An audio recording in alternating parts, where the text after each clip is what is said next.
ଗୋଟିଏ ସୁନ୍ଦର ଗ୍ରାମଟିଏ ଥିଲା। ସେ ଗ୍ରାମର ନାମ ବଢନଗର। ସେଠାକାର ମଣିଷମାନେ ବହୁତ ଶାନ୍ତ ସ୍ୱଭାବର ଥିଲେ। ସେଇଥିପାଇଁ ସେ ଗ୍ରାମକୁ ସମସ୍ତେ ବହୁତ ଭଲ ପାଉଥିଲେ। ସେ ଗ୍ରାମରେ ଦୁଇ ଜଣ ସାଙ୍ଗ ରହୁଥିଲେ। ସେମାନେ ଯେଉଁଠିକୁ ବି ଯାଆନ୍ତି ସାଙ୍ଗରେ ହିଁ ଯାଆନ୍ତି। କିନ୍ତୁ ସେମାନଙ୍କର ସ୍ୱଭାବ ଭିନ୍ନ ଭିନ୍ନ ଥିଲା। ଜଣକର ନାମ ରବି ଆଉ ଜଣକର ନାମ ଅମନ ଥିଲା। ସେମାନଙ୍କ ମଧ୍ୟରୁ ରବି ଯିଏ କି ବହୁତ ଶାନ୍ତ ଏବଂ ସାହାଯ୍ୟକାରୀ ଥିଲା। ସେ ସବୁବେଳେ ଲୋକଙ୍କୁ ସାହାଯ୍ୟ କରିବାରେ ଖୁସି ପାଉଥିଲା। ଆଉ ଅମନ ଯିଏ କାହାରିକୁ ସାହାଯ୍ୟ କରେ ନାହିଁ ଏବଂ ସାହାଯ୍ୟରେ ମଧ୍ୟ ବିଶ୍ୱାସ କରେ ନାହିଁ। ସେ ତାର ଘର ସାଙ୍ଗ ଆଉ ପରିବାର ଛଡା ଆଉ କାହାକୁ ବିଶ୍ୱାସ ଏବଂ ସାହାଯ୍ୟ କରେ ନାହିଁ। ତ ଆପଣମାନେ ଜାଣିପାରୁଥିବେ ଏମାନଙ୍କ ମଧ୍ୟରୁ କିଏ ରବି ଆଉ କିଏ ଅମନ। ଦିନେ ସେମାନେ ଦୁହେଁ ହସି ହସି କଥା କହି ବଜାରକୁ ଯାଉଥିଲେ। ଯାଉଥିବା ଅବସ୍ଥାରେ ସେମାନେ ଦେଖିଲେ ଗୋଟିଏ ବୁଢ଼ୀଟିଏ ବସ୍ତାଟିଏ ଉଠାଉଛି। ଉଠେଇ ପାରୁନାହିଁ ଆଉ ସେ କହୁଛି କିଏ ଅଛ ଟିକେ ସାହାଯ୍ୟ କର। ଏହା ଦେଖି ରବି ସଙ୍ଗେ ସଙ୍ଗେ ସେ ବୁଢ଼ୀକୁ ସାହାଯ୍ୟ କରିବା ପାଇଁ ଚାଲିଗଲା ଆଉ ତାର ବସ୍ତାକୁ ନେଇ ସେ ତାର ଦୋକାନ ପାଖରେ ରଖିଦେଲା।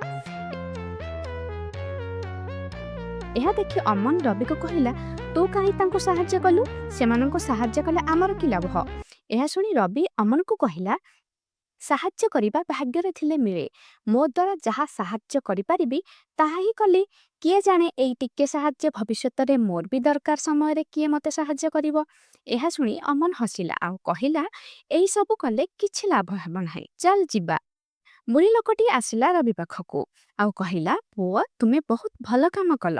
ଏହି ଅଭ୍ୟାସ ଜୀବନରେ ଏକ ଦିନ ତୁମେ ଏହି ସହଯୋଗର ଫଳ ପାଇବ।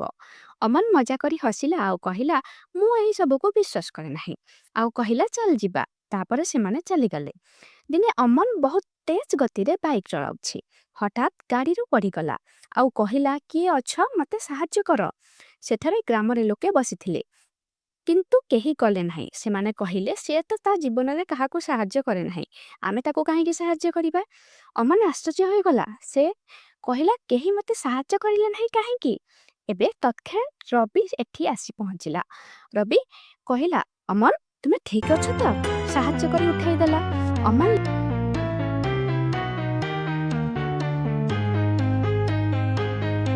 ଅମନ ଲଜ୍ଜିତ ହୋଇ କହିଲା, ତୁମେ ଏହି ଅବସ୍ଥାରେ ମୋତେ କାହିଁକି ସାହାଯ୍ୟ କରୁଛ? ରବି କହିଲା, ମୁଁ ଅନ୍ୟମାନଙ୍କୁ ସାହାଯ୍ୟ କରିବାକୁ ଶିଖିଛି, କାହିଁକି ନା ଏହିସବୁ କଲେ ମୋତେ ବହୁତ ଭଲ ଲାଗେ। ଅମନ କହିଲା, ମୁଁ କାହାକୁ ସାହାଯ୍ୟ କରିନଥିଲି, ଏଥିପାଇଁ କେହି ମୋତେ ସାହାଯ୍ୟ କରିଲେ ନାହିଁ। ପରଦିନ ଅମନ ଦେଖିଲା ଏକ ବୃଦ୍ଧଟିଏ ରାସ୍ତାରେ ପଡ଼ିଯାଇଛି। ଅମନ ହସି କହିଲା, ମୋତେ ସାହାଯ୍ୟ କରିବାର ସମୟ ଆସିଗଲା। ଅମନ ସଙ୍ଗେ ସଙ୍ଗେ ଯାଇ ତାଙ୍କୁ ସାହାଯ୍ୟ କଲା। ବୃଦ୍ଧଟିଏ ଅମନକୁ ଆଶୀର୍ବାଦ କରିଲେ, କହିଲେ, ଭଲ କାମ କଲ ବେଟା। ତା ପରଦିନ ରବି ଆଉ ଅମନ ଗୋଟିଏ ବେଞ୍ଚରେ ବସିଛନ୍ତି ଆଉ କଥା ହଉଛନ୍ତି।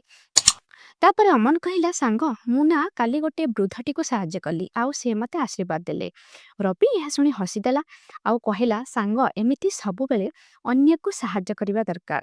ତୋ ଦ୍ୱାରା ଯାହା ହେଇପାରିବ କରିବୁ, ହେଲା? ହଁ ସାଙ୍ଗ ତୁ ଠିକ କହିଛୁ। ତୁ ଜାଣିଛୁ ମୁଁ ଆଜି ସାହାଯ୍ୟ କରିବା ପରେ କେମିତି କେଜାଣି ବହୁତ ଭଲ ଲାଗୁଛି। ତେଣୁ ଆଜିଠାରୁ ମୁଁ ସମସ୍ତଙ୍କୁ ସାହାଯ୍ୟ କରିବି।